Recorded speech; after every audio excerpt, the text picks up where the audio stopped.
शाम अवध को आदाब। समस्त जनों के कल्याण और शुभकामना की पवित्र भावना के साथ मैं डॉक्टर पार्थ आप सभी भद्रजनों का हार्दिक स्वागत, अभिनंदन एवं वंदन करता हूँ।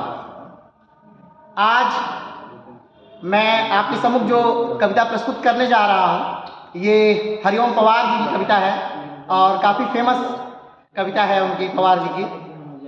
तो एक पूरी कहानी है, भारत की पूरी कहानी को इसमें कई कड़ियों में, पक्तियों में पिरोया गया है। तो थोड़ा सा ध्यान दीजिएगा, शब्द आपके सामने जल्दी जल्दी आएंगे। प्रस्तुत है। सीमा ने मस्तक मांगा है, घाटी मांग रही है खून। सीमा ने मस्तक मांगा है, घाटी मांग रही है खून। नौच रहे हैं भारत माता को पाकिस्तानी नाखून। चाबुक लेकर धमकाता है अब फिर बीटीसी कानून। और हमारे दाएं बाएं ऊपर है टमसना जुनून। और बड़ी ना गिनती आंखें भारत माँ पे चोटों की। और बड़ी ना गिनती आंखें भारत माँ पे चोटों की। इसी कारण आवश्यकता थी परमाणु विस्फोटों की। इसी कारण आवश्यकता थी परमाणु विस्फोटों की। इन विस्फोटों की अग्निकथा सीता की गर्भ परीक्षा है। इन विस्फोटों की अग्निकथा सीता की गर्भ परीक्षा है। दुनिया में ताकत के बल पर इनमें जीने की शिक्षा है। इन विस्फोटों की गूंजों में हुंकार सुनाई देती है। झांसी वाली तलवारों की टंकार सुनाई देती है। गूंजों में लाल बहादुर की ललकार सुनाई देती है। इनमें गांधी धनुष वाली झंकार सुनाई देती है। इनमें गांधी धनुष वाली झंकार सुनाई देती है। 62 के चीनी हमले ने भारत की आंखें खोली थी। 1962 का दौर याद करिएगा कि पंचशील समझौता हुआ था और उसके बाद नेहरू का जो कद था पूरे वैश्विक स्तर पे वो कहाँ से धराशायी होकर पूरे जमीन पर गिर गया और नेहरू एकदम अकेले पड़ गए थे। 62 के चीनी हमले ने भारत की आंखें खोली थी। जो भाई भाई गाते थे उनके हाथों में गोली थी। तब पूरी दुनिया दर्शक थी, गांधी का देश अकेला था। हमने दिल पर पत्थर रखकर गद्दारी का गम झेला था। वो हमला पंचशील वाले अरमानों का दिल छीन गया। वो सदमा चाचा नेहरू जी के जीवन को ही लीन गया। हमने उस दिन जाना कमजोरी की औकात नहीं होती। जो भिक्षों में मिल जाती है कोई सौगात नहीं होती। जो भिक्षों में मिल जाती है कोई सौगात नहीं होती। कल दिल्ली ताकतवर होती तो चीन नहीं लड़ सकता था। कल दिल्ली ताकतवर होती तो चीन नहीं लड़ सकता था। फिर मानसरोवर पर चीनी झंडा कैसे गड़ सकता था। जापान में एटम बम होता तो हिरोशिमा नहीं मरता। नागासाकी पर अमेरिकी एटम बम कभी नहीं गिरता। दुनिया में ताकत के बल पर रक्षित मानवता होती है। दुनिया में ताकत के बल पर रक्षित मानवता होती है। मजबूरी बली अहिंसा की बेटी कायरता होती है। सबनम की बूंदों से किसने धरती को जलते देखा है। पूनम से चंदा से किसने बादल को जलते देखा है। क्या सांसों की गर्मी से यूं गल जाए हिमालय संभव है। क्या कोयल की कूकों से बादल का गर्जन डरे असंभव है। एक कागज का जलयान कभी सागर के पार नहीं जाता। जब दूर पपीहा गाता है कोलाहल हार नहीं जाता। जब दूर पपीहा गाता है कोलाहल हार नहीं जाता। 2-4 पंखुड़ी फूलों की धरती का भार नहीं होती।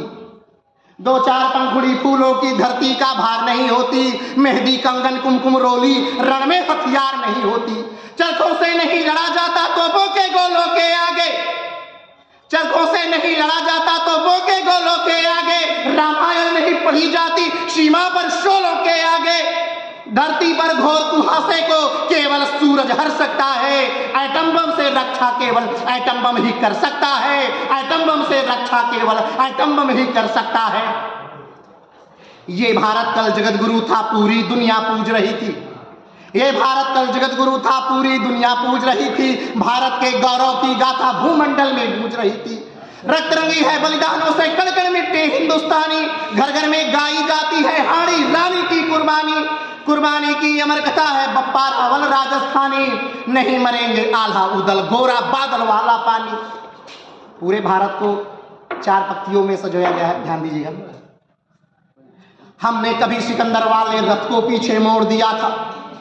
हमने कभी सिकंदर वाले रथ को पीछे मोड़ दिया था। हमने 16 बार पकड़कर गौरी जिंदा छोड़ दिया था। यहाँ शिवाजी ने मां जैसा मान दिया था गौहर को भी। कूद पड़ी कितनी पद्मिनियां जलते अंगारों पर भी। हमने सूरज के लहरों पर, हमने सागर के लहरों पर अपने पत्थर तैराए थे। हमने रावण के घर जाकर अपने पौरुष दिखलाए थे। सीता जी के सत के आगे धरती को फटते देखा था, राम धनुष के डर के आगे सागर को हटते देखा था। हम इतिहास बदलने निकले तो भूगोल बदल जाता था, और हमारा श्याम कन्हैया नागों के फन चढ़ जाता था, और हमारा श्याम कन्हैया नागों के फन चढ़ जाता था। लेकिन जाने या अनजाने भूले कर बैठे थे भारी, लेकिन जाने या अनजाने भूले कर बैठे थे भारी, उन भूलों के परिणामों से हमने आजादी की हारी। लेकिन सन 47 से हम आजादी को ले आए हैं, स्वर्ण जयंती वाले गहने आजादी को पहनाए हैं, लेकिन आजादी के रक्षा ताकत के बिना अधूरी है। इसलिए हमारे हाथों में एटम बम बहुत जरूरी है, इसलिए हमारे हाथों में एटम बम बहुत जरूरी है।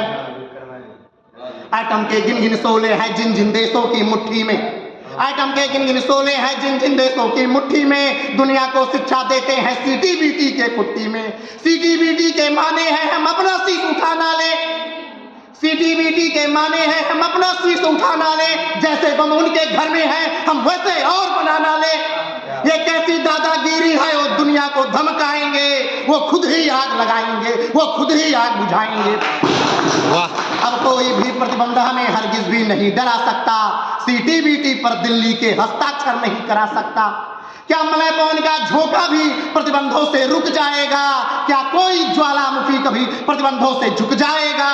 क्या कोई ज्वालामुखी कभी प्रतिबंधों से झुक जाएगा? हम प्रतिबंधों को सह लेंगे, हम प्रतिबंधों को सह लेंगे, हम झोपड़ियों में रह लेंगे, हम भारतीय तन मन धन से आंसू पीड़ा सब सह लेंगे, लेकिन भारत स्वाधीन रहे हम भूख प्यास सब बांटेंगे। आजादी नहीं रहेगी तो क्या वैभव को हम चाटेंगे, आजादी नहीं रहेगी तो क्या वैभव को हम चाटेंगे।